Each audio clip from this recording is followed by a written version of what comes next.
investigasyon ng pulisya na konektado ang mga Pogo Hub sa Bamban-Tarlac at Porac, Pampanga.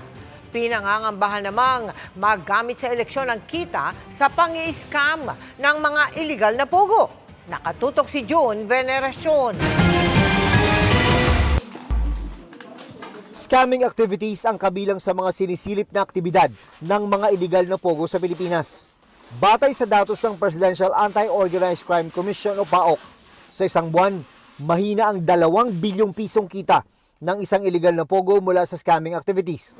Ngayong malapit na ang midterm elections, posibleng magamit daw ito para magpapanalo ng kandidato gaya ng pera mula sa illegal na sugal at droga, ayon sa Department of Interior and Local Government. Whether we like it or not, sa totoo lang, kuminsan itong mga perang illegal na ito ay ginagamit to prop up candidates.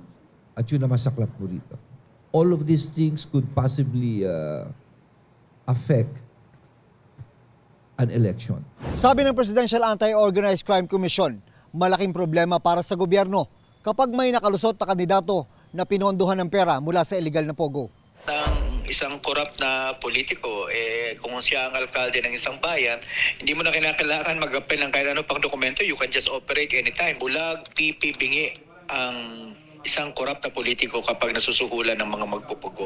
Kasunod naman ng mga nadiskubring illegal na Pogo sa Central Luzon, nagbabala si PNP Chief Romel Francisco Marbil na mananagot ang mga pulis kapag sila ay nasangkot sa illegal na Pogo. I don't want to say na protector po kasi wala naman po talagang protector. We have our integrity monitoring and group na nag-check po doon sa mga tao natin.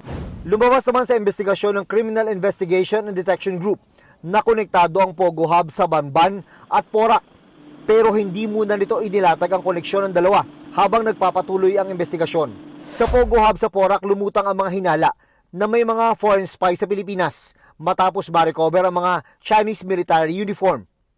Pero sabi ng CIDG, Parang ang nakikita namin dito ay mga souvenir na ginagamit ng mga Chinese nationals dun sa Porac.